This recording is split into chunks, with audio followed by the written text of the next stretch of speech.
BNN. Do do do do do. BNN. Do do do do.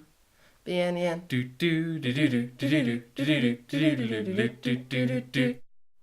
Hi, and welcome to Big Nostalgia with me, Vicstar. And me, Hadowink. Today we will be talking about Snowboard Kids for the Nintendo 64, Yeah. which is basically Mario Kart on ice, which is Yeah. awesome.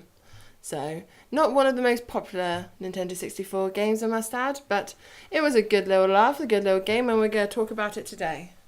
So anyway, this week, because we take it in turns, the researcher cap on and see what we can find out. In terms of Snowboard Kids development, I could find very little. It was developed by a game whose name I won't try, by a developer whose name I won't try to pronounce, because it's like RACDYM or something like Racdim or yeah. But it's published by Atlas. I'm going to refer to Atlas as kind of the main guys here because I can pronounce that. It was released in 1998 for the Nintendo 64, and it got a kind of extended edition called Snowboard Kids Plus, which was exclusive to the PlayStation, and it only ever came out in Japan. And that only predated by a month the release of the sequel, Snowboard Kids 2, or Chill Snowboard Kids, as it was referred to in Japan, which I think means Super Snowboard Kids, but my Japanese is not great. And then it was rebooted in 2005, but we'll get onto that later in the legacy section of our podcast. Today we're just talking history.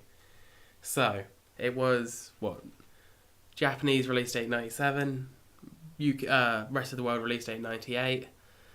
We'd already had Mario Kart. Well, you've had Super Mario Kart on the SNES, you'd had Mario Kart 64, and snowboarding games were starting to become a thing as well, with 1080 snowboarding being one of the N64 games at the time. Also with links to just skateboarding games such as Tony Hawk. They were becoming a lot more popular, so I think this one takes quite a lot of the dynamics of that and tries to put it in a more interesting and cartoony and engaging settings, such as, wasn't there a Dino Land one and a snowman? And... Yeah, there was a land with like a dinosaur in it, but it was like the Disneyland, it was like a theme park.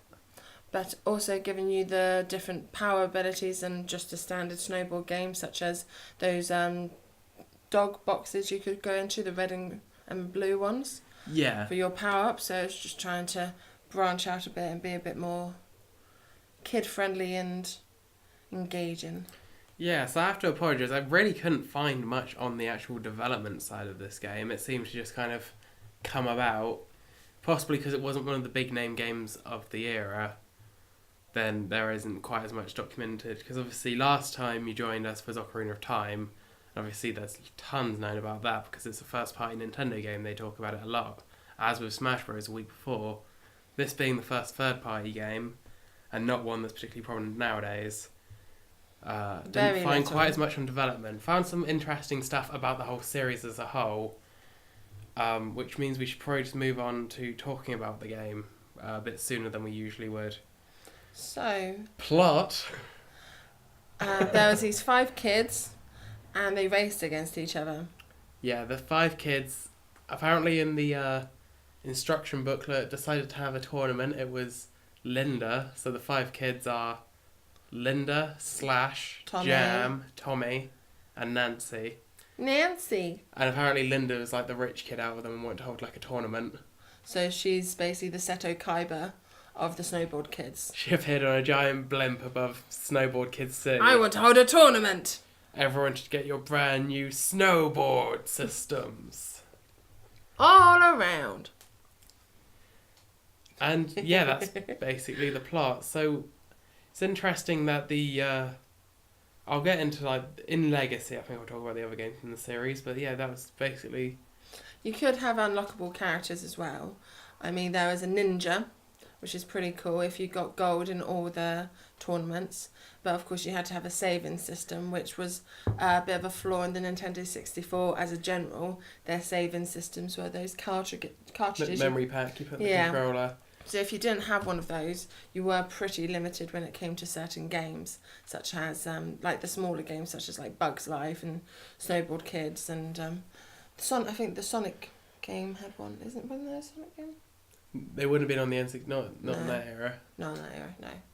I'm thinking of a different game. But yeah, basically if you didn't have the save package, then you're a little bit screwed, and you played quite a lot of the same races again and again. But because of course it was a racing game, let's be honest, it's not exactly a story-based game like Bug's Life. It didn't matter if you only had a certain amount of levels and stuff. It just meant that it was impossible to unlock the extra character. Extra whose name characters was and stages. So Shinobin was the extra character. Shinobin, the ninja. The ninja who... As you do. Yeah, why not? Why not have add a ninja? the ultimate snowboarder be a ninja? Because, stealthy. So yeah, Linda, the one who has all the money, she, for an 11-year-old, dresses quite like a slut, if you think about it. Leopard print trousered, boob top in the snow. Tube top. Tube I think top. you had a Freudian slip there. Boob top. Oh yes. Yeah, she's only 11. Tube top in the snow. I mean, she had a very... they all had very distinguished looks, but at least the guys and Nancy managed to put on a jumper. Yeah, I was going to say, it must be cold more than anything. So cold. Hmm. And of course Nancy, these two are both the generic girl types. Nancy being the sweet and cuddly and pink one, and then Linda being basically any other girl. More slutty version of any other girl, but still. And there's your two generic girl characters. Stop slut-shaming an 11-year-old. She's being body positive, okay? I'm more slut-shaming the developers of an 11-year-old in a tube top. But anyway, and the boys? So Slash had kind of... I used to honestly think when I was young that he was a duck, because his picture kind of looks like a bill. Wasn't that his nose? Yeah. But no, he's got big nose, goggles, black spiky hair, got jam, he's got like a long thin brown nose with some bandages on it, and kind of almost looks like dreadlocks.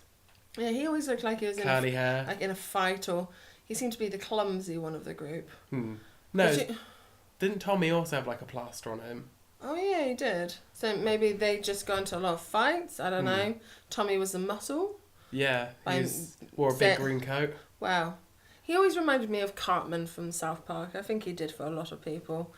And when you have a bunch of characters like this, you always have like generic ones. So Slash is more like the main guy. Jam is the main guy's best friend. Generic girl Nancy. Alternative Linda. And then fat one Tommy. So, yeah, Tommy. Tommy! Didn't help he spoke like this. Tommy! I'm not sure if he ever did speak like this, though. That's just the voice we gave him as kids. We must look into that. But no, and to be honest, their character design's kind of linked to their stats. Because Slash was the all-rounder. He had because it was like a few star system. He had like 2 stars for everything. Tommy was the fast, but couldn't turn or do tricks as well. It's always made me laugh because, of course, he's the biggest one and he's the fastest going down a hill. Basically, they're saying he's a boulder. No? Fine. Just me. Boulders can't turn people. It makes sense. No, it's just gravity. Just pulls them down the hill faster. Yes. Yes. But yes, he was the Doesn't faster have one. to like tumble. What about Jam? Jam was tricks. Nancy? Pretty sure she was like less extreme. She was more into like tricks and turning, but a lot less into speed. And then Linda? I think she was more into speed and less in she was a bit more into speed and tricks. So she wasn't wearing a jacket, so let's wait. She had a very pointy nose. She had the pointiest nose. Very, Linda's mum was a witch. Very aerodynamic. I don't care. That's a witch's nose. She should have been green. So the different modes you could play, there was the battle race, which was like go for gold in each one, and that's how you unlocked stuff. And unless you placed third or higher, you'd get nothing for a race. But the races were only 4 people, so basically you had to just not come dead last. But to be honest, bronze and silver didn't get you much apart from a little bit of money to spend in the shop anyway, so... Oh, that's another character we haven't talked about. Mr. Dog. Mr. Dog, the most original name ever. The dog. the dog the shopkeeper. Dog is called Mr. Dog. Just imagine how long that took to decide what his name was. It's between Mr. Dog and Fluffles. I would have preferred Fluffles. A little bit more originality than Mr. Dog. No, I don't think Fluffles was actually in the running. Would have been interesting though.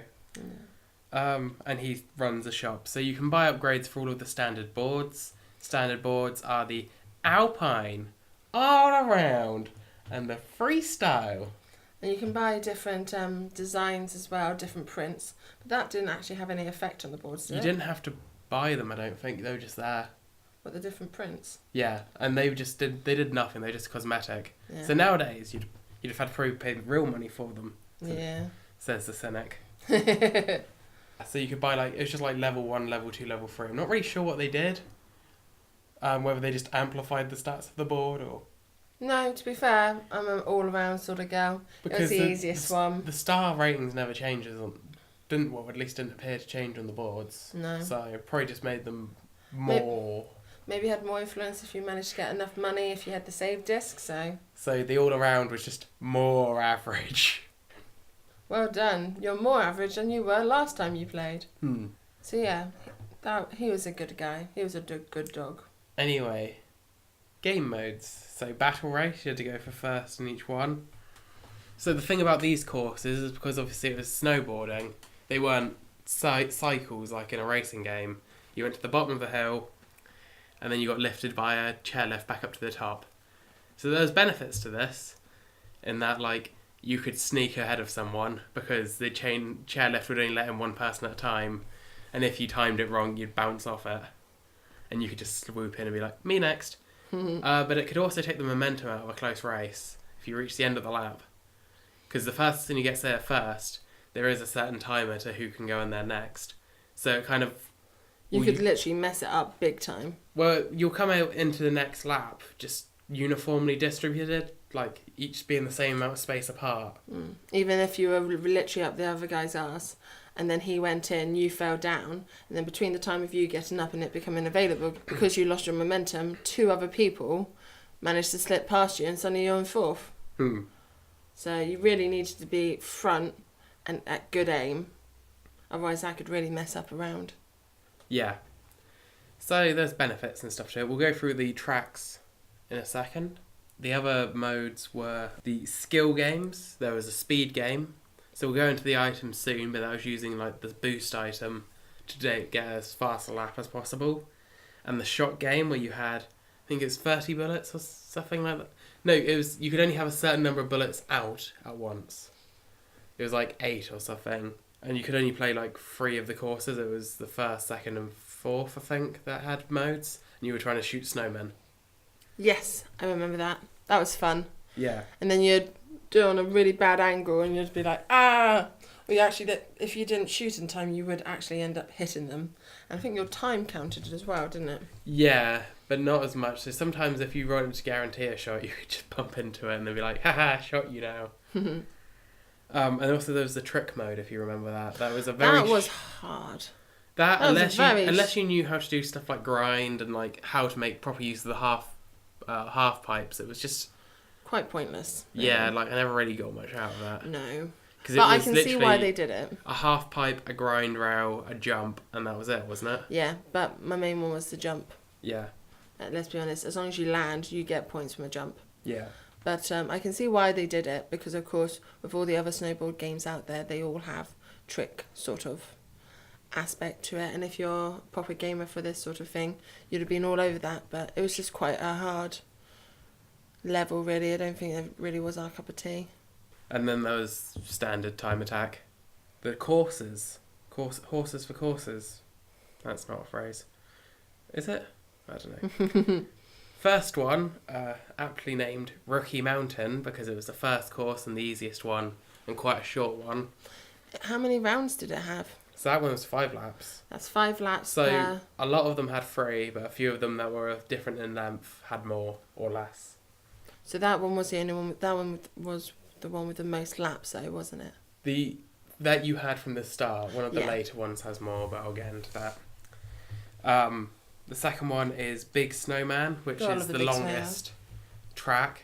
To be honest, it might be one of my favourites. Yeah, gotta love the Big Snowman. It had good turns. It was a good, like, a nice, easy ride down. It had a big snowman. Had a very big snowman, so it didn't lie. Yeah.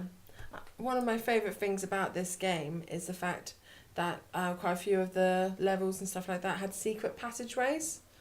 Or just, like, they weren't even that secret. You'd see them, and if you didn't see them in time, you'd be like, oh. Yeah, you'd see a branching path as you went past it, and you'd be like, oh, there it is. So, of course, second time round, you'd slow down so you could go that way. And it does help, but some of them you would have to have a power to get to it in the first place. Yeah. Like, some of them were just out of reach, or you needed a boost, or whatever it was. But they were worthwhile using. So I don't remember it. Were there any in Big Snowman? I think they were more in the later levels, weren't they? There was one in the Dino Park one, I think, and one in the Grassland one. Yeah, so there was one in Grassland. There was one... Okay, so let me keep on going through the list. So, Sunset Rock, which had lots of penguins and rocks. Yes, those penguins kept on, like, skidding across the floor. Yeah, they had no sense of agency about getting out of the way of the snowboarders. It was really random to have penguins somewhere so hot. You'd expect it on... Well, the thing is, I don't think it was meant to be hot. It was just sunset, so it had that kind of glow to it. But there's still snow on the ground. Not much. I remember, like, the great old cavern, and that had penguins in it. It wasn't very snowy. Those penguins didn't really know where they were. Drunk penguins. Get off the road, you're drunk! And then the first one that I remember definitely having different paths is Night Highway.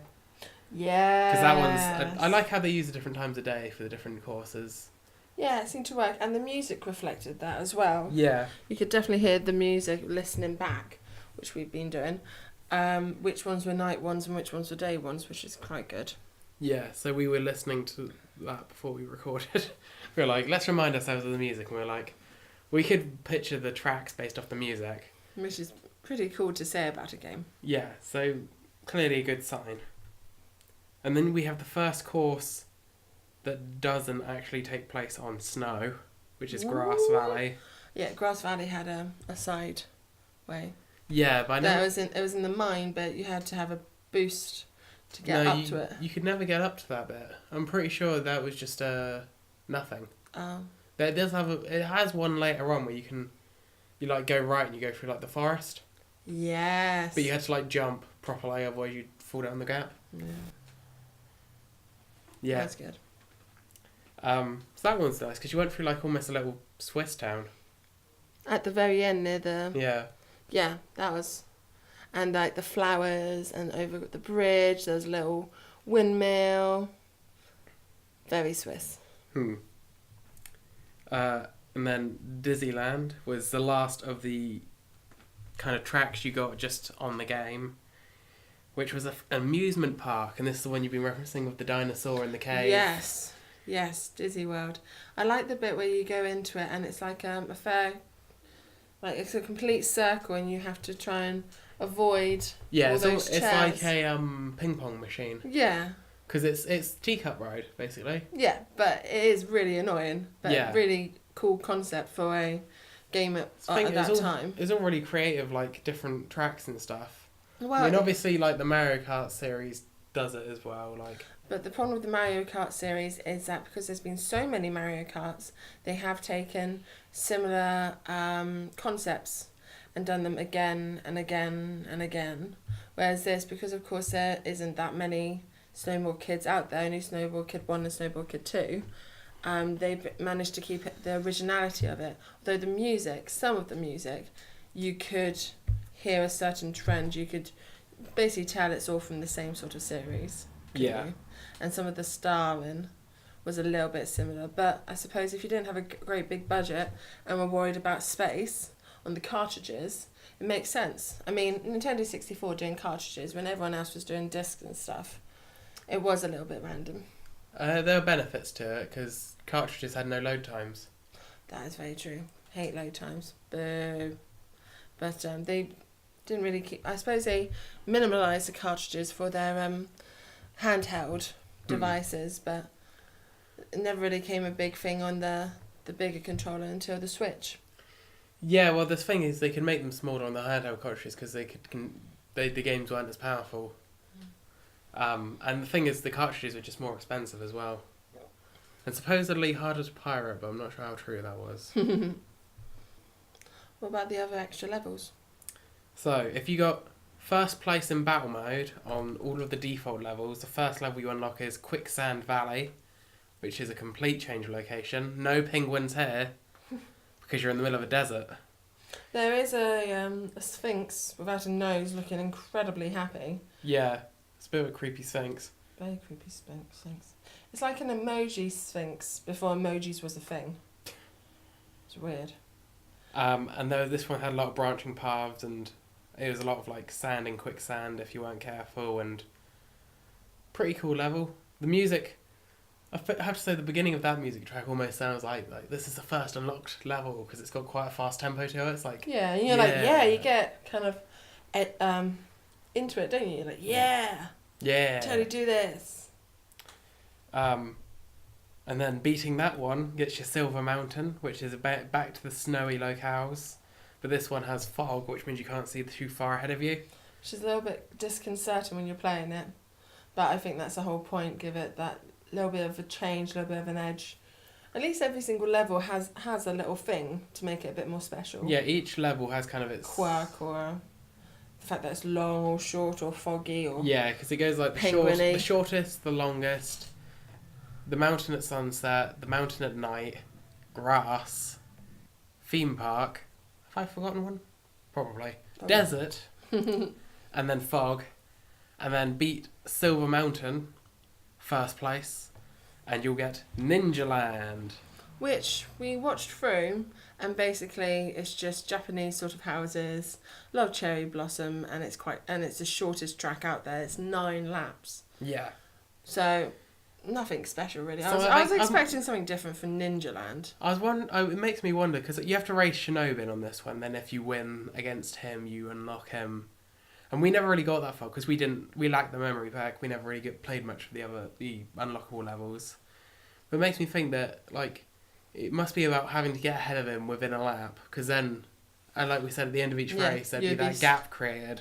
You'd be sorted. But I've noticed that when a CPU is in first position, the gap between you and the CPU can become quite big. Whereas if you're in first place, the gap between you and the CPU is never that big. Oh, one thing we need to do is items. Items, right? The items in Snowboard Kid. So I know they took the concept from the Mario Kart, but of course, instead of the rainbow boxes, they had those little doggy things. I did like some of the concepts and some of the items that you could get, and I thought they were quite interesting. Although I love the fact that you thought, looking at the picture, we all thought different things. So first off, these are different from Mario Kart in that you actually need to pay money for an item. So there are coins throughout the levels, and you get coins for tricks, and you have to pay 100. So you can run into one, not have enough coins, and then you'll bounce off. Rejected. And also, you have 2 slots. You have one which is for shot items, which are like projectiles, and you have a different slot which is for other items, either defensive or quick or... Yeah, so anything that's not a projectile. And you had 2 little boxes at the top, one for projectile and one for defensive, which I thought was a nice little concept, because of course in Mario, when you hit a multicolourful box, you could get anything, whereas this, you could really start picking and choosing what you needed. But also it did mean that, say you had 2 left of snowmen to shoot, you think, oh, I'll risk it, you could hit the box, lose £100 and get bombs. And we've discussed this, bombs are the worst item. So let's go through the shots. So, thing is, bombs are the worst, and they're also set out of place, because bombs have an area of effect. So if you're too close to the person that you're firing at, then you'll get caught in it as well. So you end up just getting you both. Although I did see a really cool effect where you can turn invisible, then shoot the bomb, because of course when you're invisible, nothing can hurt you. And I was just like, so those years, I could have used that. We'll talk about turning invisible in a bit shortly. But the bomb radius, really annoying. Plus they were quite, because of the design of the tracks as well, I found them quite hard to use, because you really needed a nice long scope in front of you. And that's very rare. Very rare. And sometimes even when you do, the design of the track is so narrow that if you shoot it and it hits a wall by mistake, which is very easy to do, you do end up And the knocking explosion yourself does over. linger as well. So that's definitely, the worst. The worst. You have one that, well, according to giantbomb.com, which is where I've been doing a lot of my research from, slapstick, which are the giant hands. Yeah, those are so cool. these were good because they just pushed the opponent over and they had a slight homing effect to them. And if you're close to a ledge or a cliff, that was always the best because, of course, then off they go. You've got a really good lead because by the time they come back up and start all over, start back where they were, you should have a bit of a lead on them by then, which is good.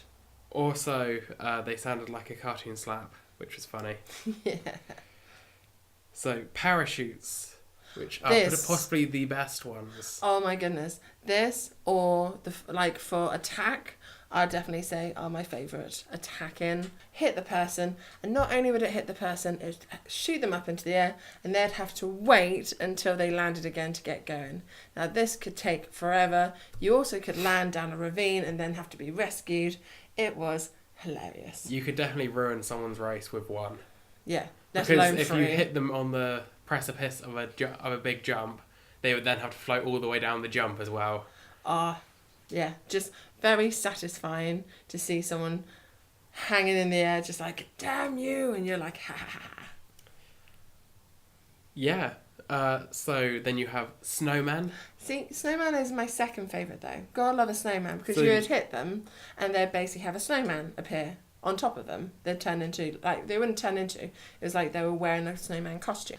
And you can't turn when you're in the snowman costume, so you'd literally see this person stuck like a snowman going straight forward and bang into something, more than likely. And also these, whilst they didn't home, they bounced off the walls for a while. So definitely if you did it at the end of a race in the precipice where you could go onto the chairlift to go back to the top again to start your second lap, you could shoot it, get on, the next person in could easily get hit because it'd just be like zinging and binging around. You could also get yourself if you shoot it and it catches at an angle that starts going backwards and forwards across the road, because then you've got to go through that gap. Which is why it's not my favourite. And then finally in the shots is the freeze shot, which is the one where most often you'll hit someone then hit them because it turns them into an ice cube. Yes. That would just freeze them. They wouldn't actually move, would they? No. While being frozen, they'd just stop They'd be right frozen there. in space, so they'd lose all their momentum. But as Philip said, if you hit them and you're right behind them, then you normally ended up hitting yourself as well, because you'd just go straight into them. But yeah, that was always a bit funny. So actually the slapstick, the parachutes and the snowman were best if you were doing close range. But the parachute was the best just because of the time restraint to come all the way back down again. Yeah, you could really delay somebody massively. Evil genius style. So items. So let's start off with the one that's being referred to as invisibility. Now, the reason why I laugh is because I always looked at the little logo, and because of course it's a very thin little line and then like little dashes. Philip told me today, in fact, that of course that indicates the person that's a snowboard and the person on it is invisible. Till this moment in my life, I always thought it was a magic wand and the magic wand turned them invisible. But I can see now the board as well, but yeah. I always thought it was a rolling pin for some reason. But then I was very young, so I didn't really see the connection. But the amazing thing about this power is, and one of my favourite defensive powers is either this one or the giant fan. But this one, basically, you used it and any power around you, it wouldn't hit you. So someone can hit you with any of the attack buttons. Someone can hit you with the general attack ones like the coin. No, it's not a coin, is it? The stomp. Oh, the pan. The pan, they can hit you with the pan. And saw today on a little video someone using it and then using the bomb. So they could do a bomb close up but without the worry of it actually affecting them. Yeah. Which is pretty cool. So it's just so multitaskful. I think though if you use the freeze shot, you would still hit into the back of them. Because Yeah, because it doesn't make you go through stuff. Yeah, you're not a ghost. No, it just means that things can't affect you, like special powers can't affect you. So I think this will have to be my favourite defence actually, because I will go on to the fan in a minute, but that one does have some down points, whereas this one I don't think there's many So down there's points. still 2 items you can be affected by. So I will get to those in a second. So just quickly talk about the pan. First off, I always thought the icon made it look like a giant pound coin. And I always thought it looked like a coin, to be fair. But that's just basically, it squashes everyone, all the other races. But of course, if you've got the invisibility one, it doesn't squash you, it passes you by. So And that one's just a pretty good catch-all item. yeah, literally, if you're in last place and you want to slow everyone down, send it on out, boom, everyone's... Is that the only one that affects everyone simultaneously? Because the ghost only focuses on the first player. It is, yeah, because there's a few more here, but I'll just... So most of the other ones were over-focused on one person, whereas this one was the only one that focused on everyone together.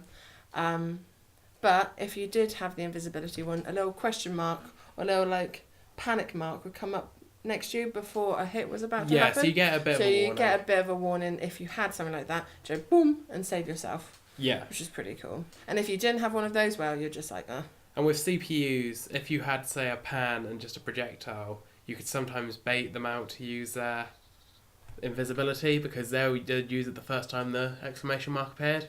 So if you shot your projectile, they would go invisible. And then when they came back, hit them with the pan and be like, yeah! But the 2 items that invisibility will not save you from, first off is the ghost. Now, the ghost targets first player. So the fact that if you had the invisibility and your first player was pretty rare, because invisibility was normally given to more last place or middle place people. If you're in first place, you normally got stuck with bombs and rocks, which we'll go on to in a bit later.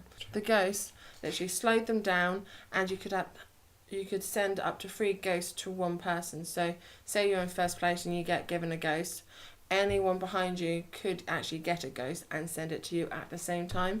But that's just bad luck, really, isn't it? Yeah. So, and but if it's you're good use for like a last place person to slow down first place. And also, if you're in first place and use it, it slows down second place, so you can make yourself a bigger lead. Yeah. And the other item that is not affected by invisibility is, well, in this they just call it rat, but I always refer to it as the money mouse. Yes. Now the money mouse does what it says on the tin. It goes and steals all the money from all your other players. So basically, according to this, I remembered it as being all the other players. According to this, it's only first place. Really? I thought it was all the other players. Because it was always a lot of money. Yeah. So you'd come back and say you're in last place and you have no money. The mouse would get you all the money, and that means that you can have as many items as the money will allow you, and it means that other players wouldn't be able to get any items for a certain amount of time until they collected more money, which was quite beneficial, really. Definitely when it came to point systems. But that's another one that you cannot be saved by invisibility. No. The mouse has no... mouse does not care. The mouse has no regrets. The mouse does not see invisibility or not. He just sees the money. So, yeah, one of the other ones, which I guess invisibility doesn't protect you from, but it's not really one. It's one you'd have to go into. Is the rock. Now, the rock was... kind of like Mario Kart's banana. Yeah. It's really good if used well, but generally the most rubbish ability out there. And it's exactly as it says on the tin. You have a rock and you drop it and you hope someone will trip over it. Like the banana. You have a banana, you drop it and you hope someone skids into it. When you're really, really close and you've got someone right behind you, it's perfect. But sometimes when you're out in front or out behind and you've literally got a rock, you think, seriously, this ain't going to help me. I have heard of some really good ways of using the rock, though. When you go into the stair lift, putting it just before you go into the stair lift, so at least the next person behind you will trip over it. Yeah. That's a good way to use it. Or, of course, as I said, if someone's straight behind you, putting it out, boom, and you're sorted. Yeah, and the final item is The fan. The speed fan. The fan. So this gives you a speed boost. You basically get a little propeller on the back of your butt. But the reason why it's not my number one favourite defence is because it really does affect your steering. So you put the fan on, and if you've got a particularly windy bit, you can lose it straight away by hitting into a wall if you don't know how to Properly control it. So you can lose it straight away, but the boost it gives you is so cool. And the fan just, you go vroom, and off you go. you're good to go, which is awesome. Yeah. So I would say that my favourite tack-in would be the parachute, and then my favourite defence would be the magic wand, aka the invisibility, for all the reasons I've stated already. What about you? So I'd agree parachute is the best shot. It's just for utility. I'd say the snowman can give you some wacky antics, but it's less useful in like most situations. And the time frame as well for usage. And It doesn't affect you for so long with parachute. And you hit them on a straight, parachute. then they'll just keep going straight, and then the snow can actually break off before they even hit a wall or anything. So it hasn't actually hurt them at all, really? Yeah, they just can't steer for that bit. So it has to be used well. Whereas a parachute, it doesn't matter where you use it, it will have an effect. But there are certain areas where it's just, as we stated already, amazing. See, I think for me it's between invisibility and the pan as like best items. Pan does affect everyone. I do like the wacky antics of being like, you're squashed now. And definitely, if say you've got the pan and you see everyone out in front of you and they all get squished and you can literally like drive over them, that's pretty cool. Which kind of rubs salt in the wound. So yeah, those are our favourites. What do you say our least favourites are? Mine for attacking. Bomb, obviously. And then defence. See, none of the defensive items, none of the items, because not all of them are defensive. Yeah. None of the items are just outright bad. Rock would say is my least helpful. You'd have to have the right situation to have rock to have the best effect. If you are on your own, you can kind of just, have no effect. You just drop this rock on your floor and you're just like, there goes $100. Most expensive rock I ever got. How about you? It's the thing, because none of them are like outright terrible, but it probably would be the rock just because it's the least useful, least interesting, least useful. It's like a staple of like racing games, like party racing games, but that's about it. Now, as we've mentioned when we were talking about the levels, there are different ways that you can take, which I think is quite quirky. Also, we've mentioned about the stair lift, the fact that you have to time it right, and hopefully no one knocks you over, otherwise you are really delayed, which I would say is quite an influential quirk of the game. The fact that you could literally be in first, hit that sucker badly, and then end up in last just because of timings and people overtaking you and timing it better. It's one of the disappointing things I found about like because Mario Kart levels recently have been having a few more which are downhill. Like you've had Mount Wario, you've had like Woo Woo Island, whatever it is, the island from Wii Fit, as like race courses, but they're only ever one lap, so you don't have to do. It would be interesting to have like a little car chairlift taking them back up. Not necessarily a chairlift, like an elevator, or an escalator, or something. I was going to say, literally in the Mario series, you could even have just a bullet.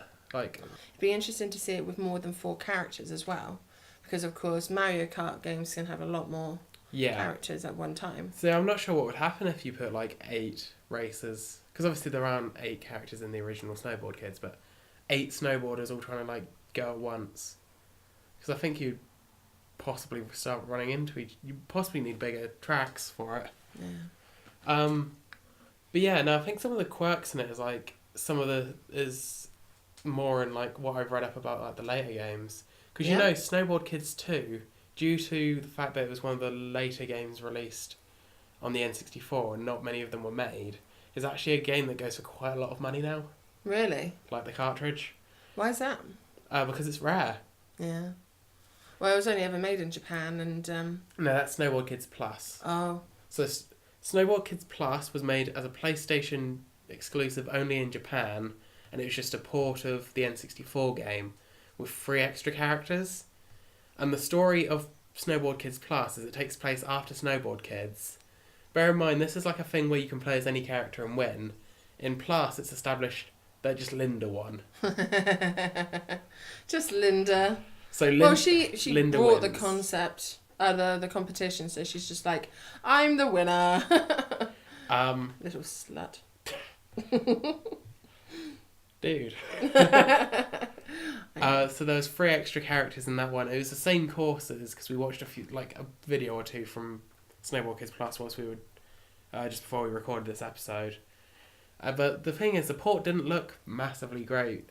Like, No, it didn't look anything special, to be fair. yeah, and it was weird because only a month later, Snowboard Kids 2 came out. Yeah. And that's just like... So that means they must have been working on the port and the sequel at the same time. You would think they would have merged them both into the same sort of game or used some of it. Maybe it was just... wasn't appropriate, or they just wanted to extend it. I don't know. But Snowboard Kids 2 actually had a story mode. That's pretty cool. So it was, they're going to do... That's the biggest gap in They were going to Snowboard do Kid like 1. another tournament, but it keeps on getting like sabotaged. Oh, okay. So it's about that. I don't think there's much to the story other than that because it was still an N64 game. But yeah, and they had the cartridge space constraints. yeah, because that was back in the day where if you wanted the full story, you had to read the manual because they couldn't really convey a lot of it. Yeah. Yeah, and then in 2005 they tried rebooting Snowboard Kids on the Nintendo DS. So they made a game which I think everywhere... So in America, I think it was called SBK Snowboard Kids. And like everywhere else it's called Snowboard Kids Party. But it was like a reimagining and like the big noses were gone and they looked all a lot more anime-ish. Oh, okay. So it felt a bit more Japanesey. Yeah. In a way. But it didn't... From what I haven't been able to find any... Well, I didn't look up any footage of it because I wasn't massively interested. But it like replaces a few of the characters and like everyone's just a bit more generic and it's a bit more... It just looks a bit more generic. Yeah, the whole like big nose thing of the Snowboard Kids, I know it was kind of like weird and wacko, but it kind of, you know, it went with the style that they were going for and definitely with the graphics that you had those days. As Philip said, he mistook one of the noses for... A beak. A beak. And of course Linda's nose, proper Wicked Witch of the West, so I think it just went with the whole kind of feel of the game. It looks it looks a lot more like... Cartoony. Unique. And a unique concept instead of just more anime looking stuff. Yeah. Again, I think that was just about a tournament. Yeah. So that's kind of talked about the legacy as well, hasn't it? Yeah. So I still think it's... Like, I'm not sure how I'd rate it against... Other racing games, but I still enjoy playing it. So if you took Mario Kart and Snowboard Kids, what would you say that Snowboard Kids did better than Mario Kart?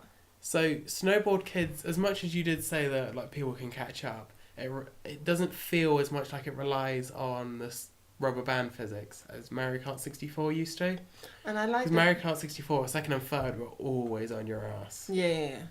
And I liked the item choices as well. I know that in Mario Kart, which we'll be reviewing in a later episode, their items were interesting, but I like the originality of these items. And I suppose the Mario Kart items do feel a lot more reused because of the amount of Mario Karts there are out now compared to Snowboard Kids being so unknown.